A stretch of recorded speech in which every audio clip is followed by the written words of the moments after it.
दोस्तों 2025 में कई सारी ऐसी भारतीय सिनेमा से फिल्में आई जिनसे उम्मीद की जा रही थी कि ये फिल्में बॉक्स ऑफिस पर 1000, 1500, 2000 करोड़ का तक कलेक्शन करेगी, क्योंकि आज के समय पे 1000 करोड़ का कलेक्शन करना एक काफी आम बात है, क्योंकि वो एक बेंचमार्क है जहां पर एक समय पर यदि कोई फिल्म 100 करोड़ का कलेक्शन करती थी तो उस फिल्म को सुपर फिल्म कहा जाता था, सुपर हिट फिल्म कहा जाता था, ब्लॉकबस्टर फिल्म कहा जाता था।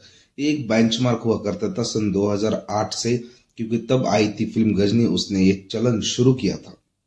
फिर उसके बाद फिर 200 करोड़, फिर 300 करोड़, और फिर जब से थ्री इडियट रिलीज हुई फिर उसके बाद यही चलन 500 करोड़ पे जाकर रहा। तब फिल्में 500 करोड़ का भी कलेक्शन करती थी बट ग्लोबली, और इंडिया में 200, 250, 300 करोड़ तक का कलेक्शन करती थी। बट जब आफ्टर पेंडेमिक कुछ फिल्में रिलीज हुई, बिफोर पेंडेमिक सिर्फ 2 ही फिल्में ऐसी थी जो बॉक्स ऑफिस पर 1000 करोड़ से ज्यादा का कलेक्शन की थी, जिसमें नाम था एक अपनी प्रभास अन्ना की बाहुबली 2 और तो दूसरी थी दंगल। बट इसके बाद जितनी भी फिल्में आफ्टर पेंडेमिक रिलीज हुई तब एक अलग सी दौड़ मच पड़ी। तब फिल्मों का सक्सेसफुल होना, जो मेगा बजट फिल्में हैं, जो एक समय पर 300 करोड़ की फिल्म को सक्सेसफुल फिल्म कहा जाता था, आज के समय पे फिल्मों का बजट ही 350 से 400 करोड़ रुपीस हो रहा है। तो उन फिल्मों को सक्सेसफुल कहने के लिए बॉक्स ऑफिस पर उन फिल्मों का more than 500 crore rupees collection करना जरूरी है, तब जाके उन फिल्मों को एक सेमी हिट का टैग मिलता है। वहीं पर अगर उसे सुपर हिट या फिर हिट का टैग चाहिए तो 800 करोड़, और सुपर हिट का टैग चाहिए तो ऑलमोस्ट उस फिल्म को 1000 करोड़ का कलेक्शन करना जरूरी है। तो आज के इस वीडियो में हम कुछ ऐसी ही फिल्मों के बारे में डिस्कस करेंगे जिनसे उम्मीद तो की जा रही थी कि ये फिल्में बॉक्स ऑफिस पर 1000 करोड़, 1500, 2000 करोड़ का कलेक्शन करेगी और सुपर डुपर हिट साबित होगी। पर इन फिल्मों ने इसके मेकर्स के साथ साथ कई सारे जो इसके फैंस थे, स्टार के फैंस थे, उनकी उम्मीदों को पानी फेर दिया, क्योंकि ये फिल्में बॉक्स ऑफिस पर सुपर हिट ब्लॉकबस्टर होना तो छोड़िए, ये फिल्में बॉक्स ऑफिस पर ढंग से अपने बजट को तक रिकवर नहीं कर पाई और एक खोदा पहाड़ निकला चूहा जैसा इसका हाल हो गया। तो आज के इस वीडियो में हम 25 ऐसी फिल्मों के बारे में जानेंगे जो कि बॉक्स ऑफिस पर उम्मीद थी 1000 करोड़ की, पर उन फिल्मों ने मुश्किल से 100 करोड़ भी पार नहीं किया होगा। कुछ फिल्मों ने 100 करोड़ पार किया है बट उनका बजट ही 400-500 करोड़ रुपए के आसपास है। तो आज के इस वीडियो में उन 25 फिल्मों के बारे में जानेंगे जिनका बजट ह्यूज था, जिनसे ह्यूज सक्सेस की उम्मीद की जा रही थी, पर वो फिल्मों ने बॉक्स ऑफिस पर टोटली डिसअपॉइंट किया। आपको बताता चलो कि बहुत सारी ऐसी फिल्में हैं, इसलिए हम इस वीडियो को 2 पार्ट में करेंगे, क्योंकि अगर एक पार्ट में करना जाएंगे तो ये वीडियो 2.5-3 घंटे की भी निकल सकती है। तो इसीलिए हम इसे 2 पार्ट में बनाएंगे। तो ये इसका पहला पार्ट होगा और इसका सेकंड पार्ट आपको दिसंबर के महीने में देखने को मिलेगा, क्योंकि और भी कुछ फिल्में आने वाली है, उनको भी फिर इसमें हम शामिल करेंगे। तो चलिए इसके फर्स्ट पार्ट को शुरू करते हैं। तो चलिए जानते हैं 2025 की मोस्ट डिजास्टर पार्ट 1 में कौन सी वो 25 फिल्में जिन्होंने बॉक्स ऑफिस पर केवल स्टार्स को ही नहीं, उनके फैंस के साथ साथ इस फिल्म के जो मेकर्स थे, जो प्रोड्यूसर थे, उन्हें भी निराश किया। सबसे पहले बात करते हैं बॉलीवुड की आन शान और सड़क पे सोने वाले की कभी भी जो ले सकते हैं जान, ऐसे हमारे बजरंगी भाईजान का लग पिछले काफी समय से कुछ ठीक से चल नहीं रहा है और इस बार कहना था लोगों का इस ईद पर भाईजान कम बैक करेंगे, वो और वापस देखने को मिलेगा जो और हमने 2010, 11, 12, 13, 14, 15, 16, 17, 18 तक भी देखा था। बट अनफॉर्चुनेटली इस बार भी भाईजान को उनकी फिल्मों ने उसी तरह निराश किया जिस तरह उन्हें हर बार उनकी एक्स निराश कर देती है। जी हाँ दोस्तों, आपको बताना चाहूंगा कि भाईजान की फिल्म आई थी सन 2025 के ईद के मौके पर, जिसका नाम था सिकंदर, जिसमें हमें नेशनल क्रश रश्मिका मंदाना उनको मतलब इसी तरह की डायलॉग डिलीवरी होती है उनकी।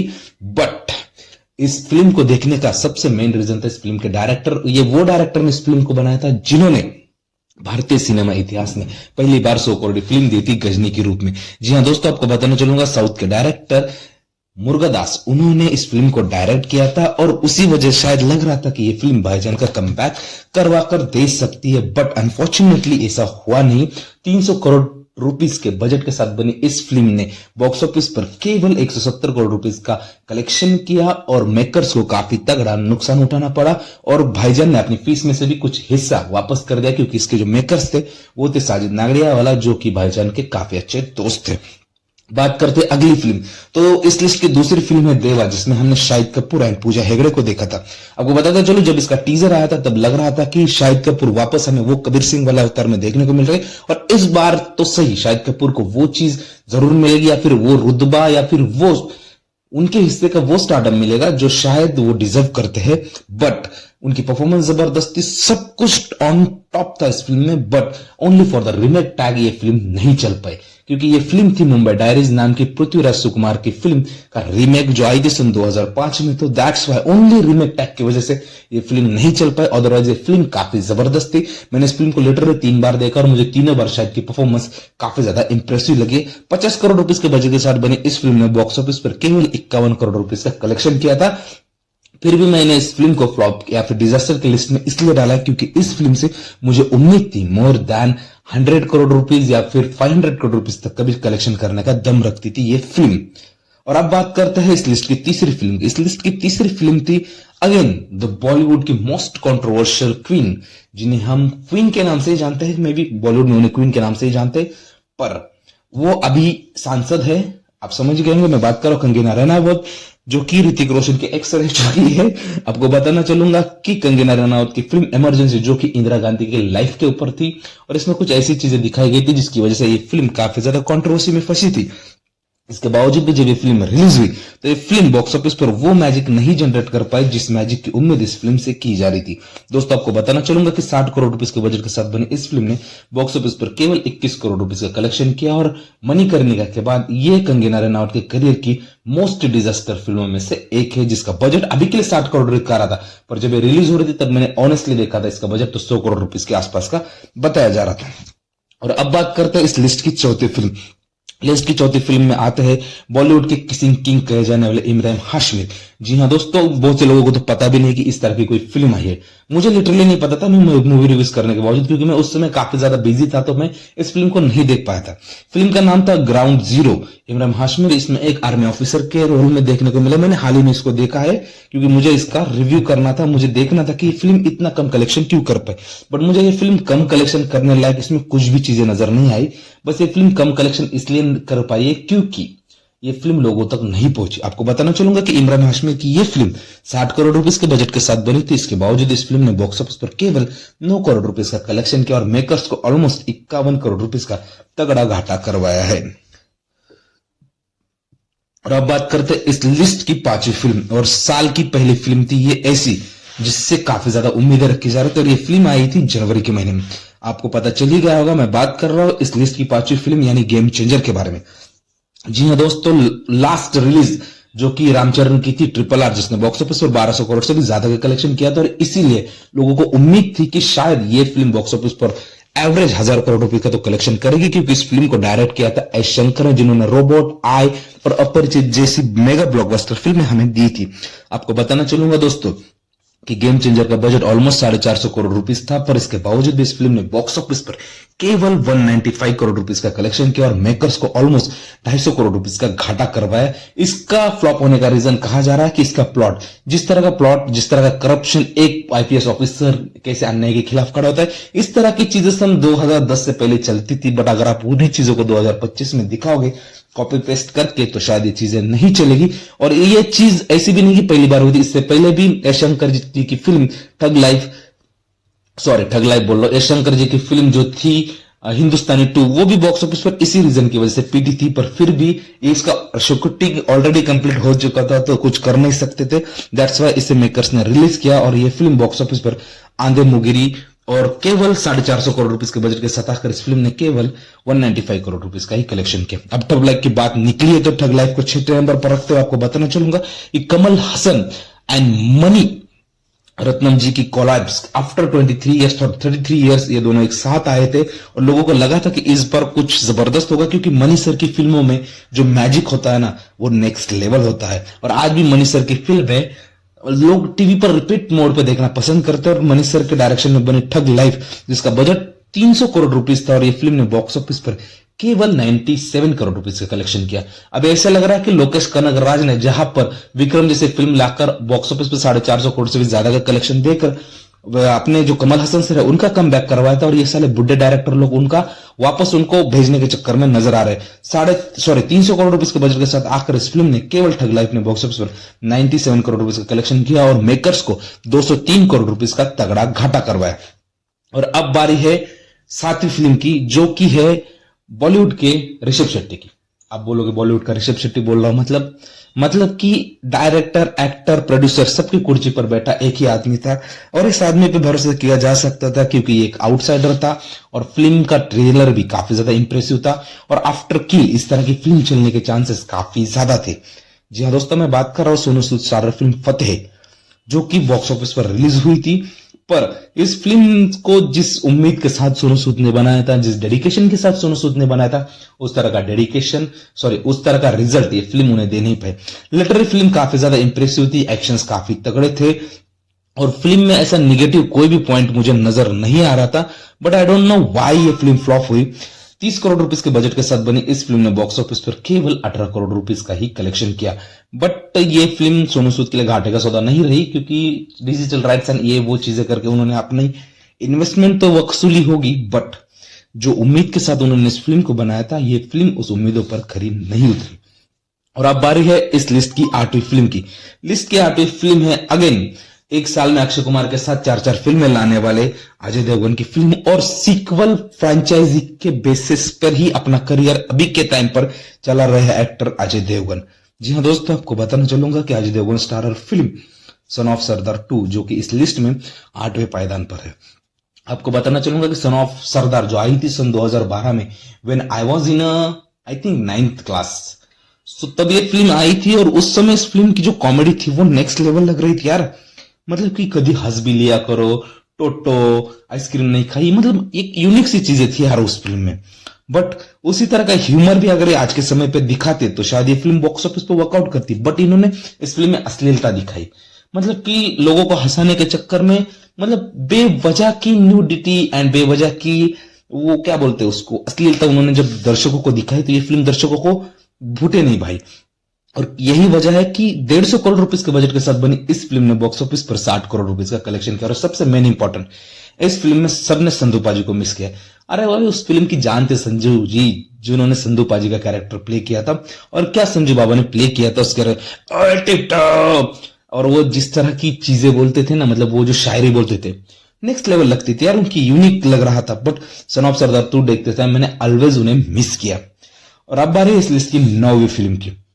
इस लिस्ट की 9वीं फिल्म है नेपोटिज्म से बने हुए प्रोडक्ट्स की। जी हाँ दोस्तों, आपको बताना चलूंगा कि बिजली के तार से भी लंबे और आमिर खान से 2 फुट ऊंचे उनके बेटे जुनैद खान की एंड जानवी कपूर की सिस्टर, आई डोंट नो उनका नाम क्या है, और उनके नाम लेने लायक भी नहीं है मुझे तो लगता है वो, बट जानवी कपूर मुझे बहुत अच्छी लगती है। मतलब जब भी जानवी कपूर का नाम आता है तो I feel something different for her. But पता नहीं उनसे कभी मुलाकात होगी या नहीं। एनीवे, मैं कहीं और चला गया। आपको बताना चलूंगा कि जानवी कपूर की सिस्टर है आमिर खान के बेटे, जिनकी फिल्म थी लव्यापा, जो कि एक तमिल फिल्म की रीमेक थी। जी हाँ दोस्तों, आपको बताना चलूंगा कि तमिल फिल्म व्हाट्सएप करके थी, उसकी रीमेक थी ये फिल्म, जिसका बजट था ऑलमोस्ट 60 करोड़ रुपीस। और सबसे मजेदार बात कि इस फिल्म के जो तमिल डायरेक्टर एक्टर थे जिन्होंने इस फिल्म में काम किया था, उन्हें लगा था ये फिल्म तमिल में चली थी तो शायद हिंदी में भी चलेगी, इसी वजह से उन्होंने इसमें इन्वेस्ट किया था, और वो काफी गंदे फंसे। आपको बताना चलूंगा कि लव्यापा का बजट 60 करोड़ रुपीस था, और इसने बॉक्स ऑफिस पर केवल 8 करोड़ रुपीस का कलेक्शन किया। मेकर्स को ऑलमोस्ट 52 करोड़ रुपीस का लॉस इस फिल्म ने करवाया। अब इस बारी है इस लिस्ट की 10वीं फिल्म की। तो इस लिस्ट की 10वीं फिल्म को देखकर मुझे कुछ खासा सरप्राइज नहीं हो रहा है, क्योंकि ये फिल्म थी उस लायक, क्योंकि इसका जो एक्टर है उसने अपने करियर में अब तक कुछ खासा उखाड़ा नहीं है, और फिर भी उन्हें फिल्में मिलती है। पता नहीं क्यों ऐसे कहते कि भाईजान का कहर इन पे नहीं ढाया अब तक, पर इसके बाद भी इन्हें फिल्में मिल रही है, फिर भी अगर ये नहीं कर पा रहे देन प्रॉब्लम तो इनमें ही है। आप समझ गए होंगे मैं बात कर रहा हूं अर्जुन कपूर स्टारर फिल्म मेरे हस्बैंड की बीवी, जहां पर कहानी काफी यूनिक सी थी कि एक डिवोर्स हस्बैंड वाइफ है, बट किसी कारण की वजह से वाइफ की मेमोरी लॉस होती है, और फिर देन उसे उसके डिवोर्स साल नहीं पता होता है, उसे उसने मैरिज के पता होते हैं। तो कहानी काफी जबर थी और प्रेजेंटेशन भी काफी सही करना चाहिए था, बट अगर कहीं पर इस फिल्म ने मात खाई होगी तो होगी एग्जीक्यूशन, और वही रीजन है कि यह फिल्म बॉक्स ऑफिस पर डिजास्टर साबित हुई। अभी के लिए तो 50 करोड़ दिखा रहा है, बट जब ये फिल्म रिलीज हुई थी तब इसका बजट 75 करोड़ रुपीस बता रहा था, और इस फिल्म ने बॉक्स ऑफिस पर कमाए थे केवल 12 करोड़ रुपीस। मतलब कि अब अर्जुन कपूर के ऊपर 75 करोड़ रुपीस इन्वेस्ट कर रहे हो तो, और अब बारी है अगेन अजय देवगन की और एक फिल्म की, जिसका नाम था आजाद, जिसमें वो अपने भतीजे को लॉन्च कर रहे थे और साथ ही साथ रवीना टंडन की बेटी आ रही थी। और इस फिल्म का गाना ओ यम्मा काफी ज्यादा पॉपुलर रहा और इस गाने ने काफी ज्यादा सुर्खियां बटोरी। स्पेशली राशा टंडन के जो डांस मूव्स थे उसके लोग कायल हुए और राशा टंडन को एक अलग पहचान दिलाई इस गाने ने। बट अजय देवगन के भतीजे को कुछ खास सा इससे फायदा नहीं हुआ।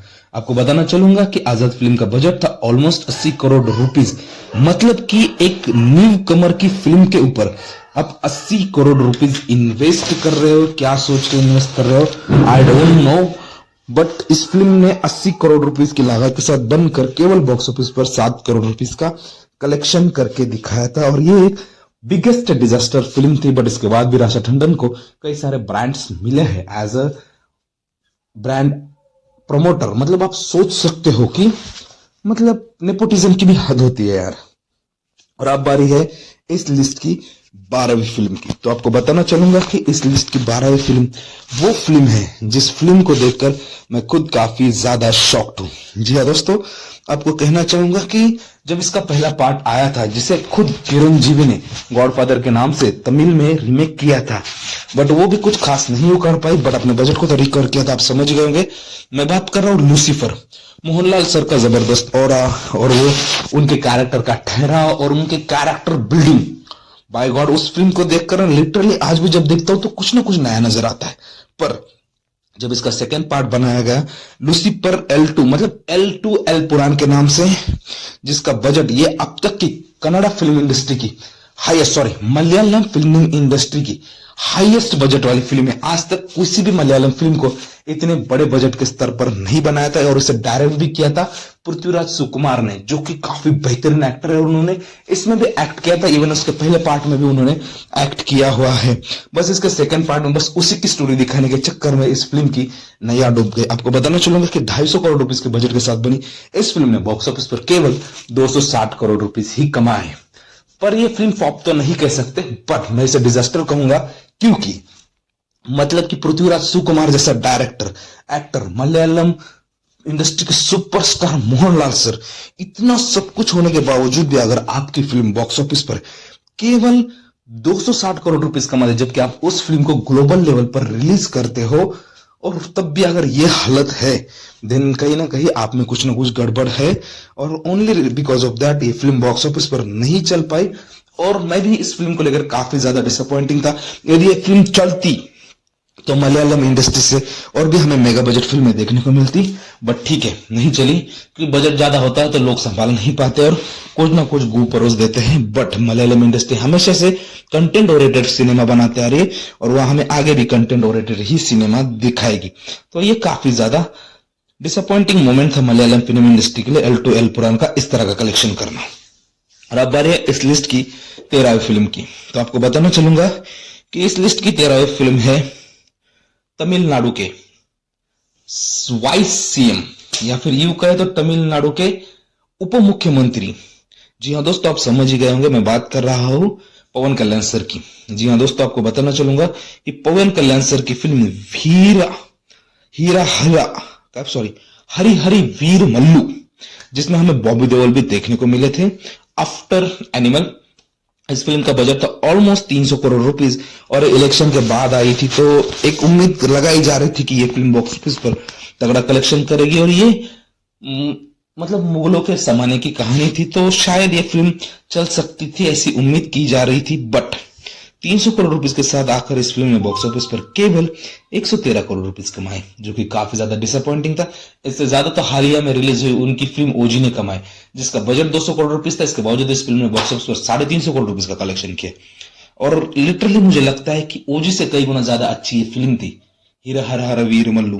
बट पता नहीं क्यों ये फ्लॉप हो गई यार। ऑडियंस का कुछ कह नहीं सकते। अभी बिहार के इलेक्शन का हाल देख लो, जिन लोग लगे नहीं थे चुनकर आएंगे वो लोग भी चुनकर आए और जिनकी चुनकर आने की उम्मीद थी वो लोग तो गिर गए। तो ये जनता है बॉस, कुछ कह नहीं सकते। और अब बारी है इस लिस्ट की 14वीं फिल्म की, जिसे देखकर हर कोई सरप्राइज था और केवल इस फिल्म की वजह से आलिया भट्ट की अपकमिंग फिल्म भी पोस्टपोन हो चुकी है।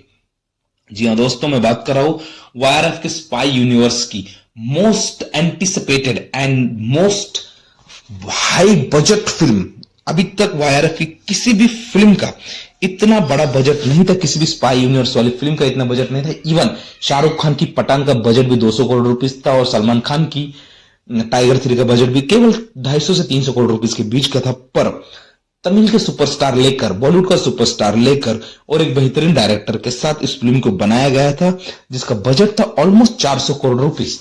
बट इसके बाद भी ये फिल्म बॉक्स ऑफिस पर केवल 300 करोड़ रुपीस का कलेक्शन करती है। इसका कलेक्शन ज्यादा मायने नहीं करता है, मायने करता है इस फिल्म में जो वीएफएक्स हमें देखने को मिले थे, मायने करता है इस फिल्म में जिस तरह की चीजें हमें देखने को मिली, वो काफी ज्यादा डिसअपॉइंटिंग थी। इस फिल्म को शायद कोई और डायरेक्ट करता तो मे बी वो बेहतरीन तरीके से डायरेक्ट कर पाता, बट पता नहीं क्यों इस फिल्म ने इस तरह का प्रदर्शन किया। स्पेशली इसके वीएफएक्स भी काफी ज्यादा वीक थे, इसकी स्टोरी भी स्पाई यूनिवर्स छोड़कर पता नहीं किस तरह फ्रेंडशिप वाला एंगल पे लेके जा रहे थे। लिटरली मैंने जब ये फिल्म थिएटर में देखी तो मुझे काफी ज्यादा बुरा लग रहा था कि मैं क्या देख रहा हूं, मतलब मैं क्या सोच के आया था। जब इसका गाना आया था जनाबे आले, तब भी लगा था कि कुछ तो बेटर होगा, क्योंकि जूनियर एनटीआर है भाई, इसमें ऋतिक रोशन है जो दोनों परफॉर्मेंस के मामले में बाप है। बट उन दोनों के होने के बाद भी अगर इस तरह का कलेक्शन आता है तो ये काफी ज्यादा डिसअपॉइंटिंग सी बात है। और वॉर 2 बॉक्स ऑफिस पर 100 करोड़ रुपए का घाटा करवाती है, और केवल प्रोड्यूसर के लिए ही नहीं बल्कि ऑडियंस की उम्मीदों पर भी ये पूरा तरह से एक डिजास्टर मोमेंट था। और अब बात करते हैं इस लिस्ट की 15वीं फिल्म की। तो लिस्ट की 15वीं फिल्म है मिस्टर बच्चन, जो कि आती है तेलुगु सिनेमा से। आपको बताना चलूंगा कि मिस्टर बच्चन जो सन 2000 आई थिंक 16 में आई थी अपनी अजय देवगन सर की रेड, उसका रिमेक था जिसमें हमें अजय देवगन देखने को मिले थे और मिस्टर बच्चन में हमें देखने को मिले थे रवि तेजा। रवि तेजा की इस फिल्म ने बॉक्स ऑफिस पर केवल 27 करोड़ का कलेक्शन किया, जो कि काफी ज्यादा डिसअपॉइंटिंग था, क्योंकि मास महाराजा की फैन फॉलोइंग है यार तमिल में। बट इसके बाद भी इस तरह का कलेक्शन शायद मे भी रीमेक के टैग की वजह से फिल्म उस लेवल का कलेक्शन नहीं कर पाई, क्योंकि ऑलरेडी लोगों ने इसका ओरिजिनल देखा था। बट मैंने इसका रीमेक भी देखा, बच्चन ओरिजिनल से कई गुना ज्यादा डिफरेंस है। ओरिजिनल में फ्री पर भी एक्शन है, बच्चन में फुट कर एक्शन भरा हुआ है, बट पता नहीं क्यों। और अब बारे है इस लिस्ट की 16वीं फिल्म की, जो कि इतनी लॉजिक लेस थी, मतलब मुझे समझ में नहीं आ रहा था कि क्या गांजा खा के बनाया था इस फिल्म को। इस फिल्म की इस लिस्ट की 16वीं फिल्म है डबल स्मार्ट शंकर। क्यों बनाया था पता नहीं। 90 करोड़ रुपए के साथ आकर इस फिल्म ने केवल बॉक्स ऑफिस पर 25 करोड़ रुपए का कलेक्शन किया। मतलब रामपोती नैनी की जो आई स्मार्ट शंकर थी वो बॉक्स ऑफिस पर सुपर डुपर हिट थी, बट इसे बनाकर पता नहीं क्या ही प्रूफ करना चाहते थे, जो फिल्म बॉक्स ऑफिस पर जबरदस्त फ्लॉप हो गई। और अब बारी है तेलुगु फिल्म इंडस्ट्री की, एक ऐसी फिल्म की जिसे देखने के बाद, मतलब इसका जब ट्रेलर आया था, जब इसका अनाउंसमेंट आया था, जब इसके इवेंट्स हो रहे थे, लग रहा था कि ये दूसरी बाहुबली हो सकती है, लग रहा था ये दूसरी कांतारा हो सकती है। इवन लोग तो ये भी कह रहे थे कि कांतारा से भी कई गुना ज्यादा का कलेक्शन करेगा। इस फिल्म में क्या नहीं था, प्रभास अन्ना थे, इस फिल्म में अक्षय कुमार थे, इस फिल्म में मोहनलाल थे, मतलब कि जितने भी अभी के फिलहाल में इंडस्ट्रीज अवेलेबल है उन सभी इंडस्ट्री के सुपरस्टार्स थे, और एक बेहतरीन भक्त की कहानी थी कनप्पा जी की। पर इसके बाद भी ये फिल्म नहीं चल पाई। I don't know why, maybe इसके एग्जीक्यूशन की वजह से ये फिल्म नहीं चल पाई। कनप्पा का बजट था 200 करोड़ रुपीस और इसने बॉक्स ऑफिस पर केवल 146 करोड़ रुपीस का कमाई किया, जो कि एक डिसअपॉइंटिंग मोमेंट था। 146 भी ओरिजिनल आंकड़ा नहीं है, शायद इसने 46 ही कमाया होगा। मतलब कि मैं कुछ कहना नहीं चाहता, आगे बवाल हो जाएगा।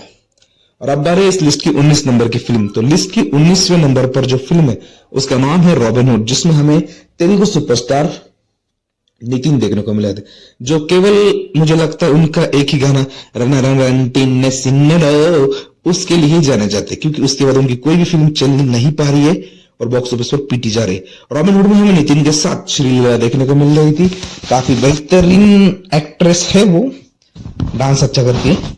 पर रॉबिन हुड जो कोई आई थी ऑलमोस्ट 60 करोड़ रुपीस के बजट के साथ, और इस फिल्म ने बॉक्स ऑफिस पर कमाए केवल 14 करोड़ रुपीस, जो कि नितिन के करियर की मोस्ट डिजास्टर के लिस्ट में नंबर 1 पर आती है। अब तक नितिन की किसी भी फिल्म को 60 करोड़ रुपीस के बजट के साथ नहीं बनाया था, पर इसको बनाया गया। पर इस फिल्म ने जिस तरह की हरकत की उसके बाद कोई भी प्रोड्यूसर नितिन के ऊपर इतना भरोसा नहीं दिखाएगा। और अब बारी है इस लिस्ट की 20वीं फिल्म की। तो इस लिस्ट की 20वीं फिल्म है गुड बैड अगली, जिसमें हमें अजित कुमार देखने को मिले थे। ये भी तमिल के काफी बड़े सुपरस्टार है और कई दशकों से तमिल ऑडियंस को एंटरटेन करते आ रहे, बट इसके बाद भी उनकी फिल्में बॉक्स ऑफिस पर इस तरह का प्रदर्शन कर रही है, ये देखना काफी ज्यादा शॉकिंग है। क्योंकि इस फिल्म में मुझे एक्शन वाइज, कंसेप्ट वाइज एक हॉलीवुड फिल्म की वाइब दे रही थी। इसका जो गाना है, लिटरली लगता ही नहीं कि आप किसी इंडियन सॉन्ग को सुन रहे हो, लिटरली ऐसा लगता है कि हॉलीवुड सॉन्ग है। बट इसके बाद भी 270 करोड़ रुपीस के बजट के साथ बनी गुड बैड अगली ने बॉक्स ऑफिस पर केवल 180 करोड़ रुपीस का कलेक्शन किया था, जो कि काफी बुरा कलेक्शन माना जाता है सुपरस्टार अजित की फिल्मों का। उनकी फिल्में इस तरह का कभी प्रदर्शन नहीं करती। और बारी है अब मतलब one of the most disappointing moment from my life, क्योंकि मैं नहीं चाहता कि इस एक्टर के साथ ऐसा हो, क्योंकि ये बंदा काफी मेहनत करता है और उसकी मेहनत उसकी फिल्मों में दिखती है। जिसकी 21 नंबर की फिल्म है हमारे सूर्या सर की फिल्म रेट्रो। रेट्रो का बजट 65 करोड़ रुपीस था। इसमें पूजा हेगड़े थी, शायद उसी वजह से फ्लॉप हो गई। ये फिल्म का बजट 65 करोड़ रुपीस था और इस फिल्म ने बॉक्स ऑफिस पर केवल 60 करोड़ रुपीस का कलेक्शन किया। मतलब कि सूर्या सर कंगवा के बाद और एक फ्लॉप। मतलब लगता नहीं, मतलब हेट नहीं निकलता इस आदमी के लिए दिल से। मैं चाहता हूं कि इन्हें इनके लायक स्क्रिप्ट मिले और इन्हें इनके लायक स्टारडम मिले, इन्हें पैन इंडिया पे एक अलग पहचान मिले। ये मेरे दिल से दुआ है सूर्या सर के लिए। और अब आ रही है इस लिस्ट की 22 फिल्म, जिसका नाम है बंगाल फाइल्स। जी हाँ दोस्तों, मैं आपको बताना चलूंगा कि इससे पहले आई केरला फाइल्स, जिसको ऑडियंस ने इतना जबरदस्त प्यार और सपोर्ट दिया और केवल 15 करोड़ रुपए के बजट के साथ आकर इस फिल्म ने बॉक्स ऑफिस पर 400 करोड़ रुपए से भी ज्यादा का कलेक्शन किया था। और only because of that Nitin Agnihotri को लग रहा था कि उनकी जितनी भी फाइल्स आएंगी, मतलब इनकम टैक्स ऑफिसर वो फाइल चेक भी नहीं कर पाएंगे, इतना कलेक्शन करेगी। बट यहां पर बंगाल फाइल्स ने काफी ज्यादा डिसअपॉइंट किया। जी हाँ दोस्तों, मैं आपको बताना चाहूंगा कि बंगाल फाइल, क्योंकि केरला फाइल सुपरहिट हुई थी, इस वजह से मेकर्स ने भरोसा कर बंगाल फाइल में 50 करोड़ रुपए इन्वेस्ट किए थे, पर इस फिल्म ने बॉक्स ऑफिस पर केवल 16 करोड़ रुपए का कलेक्शन करके दिया और मेकर्स को काफी तगड़ा नुकसान करा, ऑलमोस्ट 35 करोड़ रुपीस का। और इसके बाद जितनी भी फाइल्स आने वाली है, अब कोई हिम्मत नहीं करेगा उन फाइल्स में पैसा लगाने का, क्योंकि इस तरह का कलेक्शन किसी को भी एक्सपेक्टेड नहीं था फ्रॉम नितिन अग्निहोत्री इस फिल्म। और अब बारी है इस लिस्ट की 23rd फिल्म, जो कि शायद एक सोलो आउटस्टैंडिंग फिल्म के नाम से भी आती तो शायद ये बॉक्स ऑफिस पर चल जाती, मुझे ऐसा लगता है। पर इसे सीक्वल और फ्रेंचाइजी वैल्यू के बेस पर बेचने का सोचकर मेकर्स ने खुद ही अपना नुकसान करवाया। जी हाँ दोस्तों, आप समझ गए होंगे, मैं बात कर रहा हूं अक्षय कुमार स्टारर फिल्म केसरी 2, जिसका केसरी 1 से कोई संबंध नहीं था। केवल इसके टाइटल को इसके साथ जोड़ा गया और फ्रेंचाइजी को इनकैश करने की कोशिश की धर्मा प्रोडक्शन ने, और शायद यही उनके मत्थे चढ़ गया। क्योंकि केसरी चैप्टर 2 लिटरली काफी सही फिल्म थी, काफी अच्छी फिल्म थी, जहां पर शंकर जी की लाइफ को दिखाया था, किस तरह से उन्होंने स्ट्रगल किया, किस तरह से किन चीजों को फेस किया, किस तरह से उन्होंने न्याय दिलाया, फिर वो हार गए। काफी चीजें मुझे लिटरली कनेक्ट कर पा रहा था मैं इस फिल्म के साथ। बट केवल फ्रेंचाइजी इनकैश करने के चक्कर में फिल्म बॉक्स ऑफिस पर वो मैजिक नहीं दिखा पाई जिस मैजिक की उम्मीद इस फिल्म से की जा रही थी। इस फिल्म का बजट था ऑलमोस्ट 150 करोड़ रुपीस और इस फिल्म में बॉक्स ऑफिस पर कमाए केवल 142 करोड़ रुपीस, जबकि ये फिल्म में पोटेंशियल था ऑलमोस्ट 500 करोड़ रुपीस कमाने का। But I don't know why लोगों ने क्यों पसंद नहीं किया, बट छोड़ो जो भी है। बट ये फिल्म अगर एक सोलो आउटस्टैंडिंग फिल्म के नाम से आती, मतलब किसी और नाम से शंकर जी का नाम देते, तो मे बी ये फिल्म सुपर डुपर हिट होती, क्योंकि इसको एक फ्रेंचाइजी का थप्पा नहीं लगता, सीक्वल का एक थप्पा नहीं लगता। बट पता नहीं मेकर्स ने क्या सोचकर इसका नाम केसरी 2 रखा था। और अब बारी है इस लिस्ट की सेकेंड लास्ट फिल्म, या यूं कहे 24th फिल्म। तो इस लिस्ट की 24th फिल्म है हाउसफुल 5। जी हाँ दोस्तों, अभी के लिए दिखा रहा 240 रुपए पर। जब ये रिलीज हुई थी तब इस फिल्म का बजट दिखाया जा रहा था ऑलमोस्ट 300 से 350 करोड़ रुपीस, और इस फिल्म में बॉक्स ऑफिस पर कमाए केवल 145 crore rupees, sorry 245 crore rupees. काफी ज्यादा आउटडेटिंग कॉमेडी, काफी ज्यादा मतलब एक प्रिडिक्टेबल स्क्रीन प्ले और वल्गर सी कॉमेडी, मतलब आप अपनी फैमिली के साथ भी जाकर नहीं देख सकते। कहा वो हाउसफुल 1 और 2, जो पे आप फैमिली के 3 भी आप फैमिली के साथ बैठ के देख सकते थे इन फिल्मों को। बट मतलब इनकैश करने के चक्कर में केवल वल्गैरिटी दिखाई जा रही है फिल्मों में। और वो लिटरली एक सीन, मतलब पता नहीं क्यों औरतों को ऑब्जेक्टिफाई किया जाता है आजकल की फिल्मों में। आई डोंट नो व्हाई। ये सारी चीजें रुकनी चाहिए, क्योंकि हम अपने फैमिली के साथ फिल्में नहीं देखने जा सकते इस तरह की फैमिली। आदमी जो है वो कॉमेडी फिल्म देखना क्यों पसंद करता है? वो अपने परिवार के साथ बैठकर हंस सके, जाकर एंजॉय कर सके, इसीलिए ना। पर अगर वो फिल्म देखते समय अगर इनकंफर्टेबल फील कर रहा है तो फिर कोई मजा नहीं बनता है आपकी फिल्म का, चाहे फिर आपका बजट कितना भी हाई हो। और फिर आप जितना हाई बजट बनाओगे ऑडियंस उतनी ही बुरी तरीके से नीचे पटक देगी। ये आपको समझना पड़ेगा मेकर्स को। और हाउसफुल 5 एक one of the best example है उसका। और अब बारी है इस लिस्ट के आखिरी और 5वीं फिल्म की। जी हाँ दोस्तों, मैं आपको बताना और अब बारी है इस लिस्ट की आखिरी एंड 25th फिल्म की। जी हाँ दोस्तों, और वो है the one and only Bagipur, one of my favourite. जी हाँ दोस्तों, मतलब लिटरली कहूं, फिल्म की जो कहानी थी वो काफी जबरदस्त थी। अगर कहीं पर प्रॉब्लम हुआ है इस फिल्म को, मैंने देखा इस फिल्म को, तो वो जो इमोशनल कनेक्ट था ना, वो नहीं कर पाई ऑडियंस। अगर वो कर जाती ना तो वर्ड ऑफ माउथ के चलते ये फिल्म बॉक्स ऑफिस पर आराम से 350 से 400 करोड़ कमा पाती थी। और यही रीजन है कि डायरेक्टर उस तरह का प्रेजेंटेशन नहीं कर पाए, या फिर एक होता है आप एक्शन फिल्म है, स्टोरी अच्छी, पर आपकी स्टोरी के साथ ऑडियंस ने इमोशनली कनेक्ट करना चाहिए, बस वो इमोशनल कनेक्ट नहीं हो रहा था। बाकी स्टोरी काफी जबरदस्त थी, लिटरली कह रहा हूं, मैंने इस तरह की स्टोरी नहीं देखी थी अब तक। मुझे पता था रीमेक है, पर इसके बाद भी मुझे स्टोरी काफी सही लगी। इसका स्क्रीन प्ले भी ओके था, बट जब आप फिल्म देखने बैठते हो तो आप उस फिल्म के साथ, उस कैरेक्टर के साथ, उस फिल्म में होने वाली सिचुएशन के साथ इमोशनली कनेक्ट होने चाहिए। बट अगर इमोशनली कनेक्ट नहीं हो पा रहे हो, दैट मीन्स कि डायरेक्टर की कहीं ना कहीं पर कुछ ना कुछ तो गलती है। और ओनली बिकॉज ऑफ दैट कि 80 करोड़ अभी के लिए दिखा रहा है, बट जब रिलीज हुई थी तब 120 करोड़ रुपीज इसका बजट कहा जा रहा था। और 120 करोड़ रुपीज के बजट के साथ आकर बागी3 ने बॉक्स ऑफिस पर केवल 66 करोड़ रुपीज का कलेक्शन किया, यानी कि ऑलमोस्ट 50% घाटा। मतलब बीएमसीएम से तो कमी है, पर फिर भी टाइगर श्रॉफ को इस तरह की फिल्में मिल रही, पता नहीं क्यों।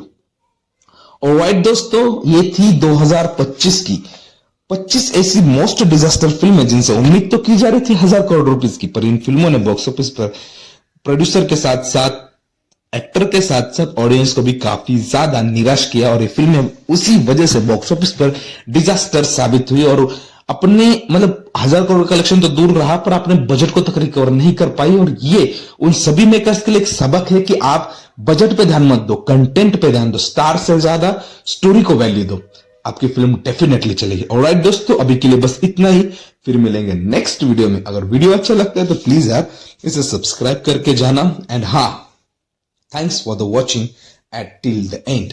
Bye bye.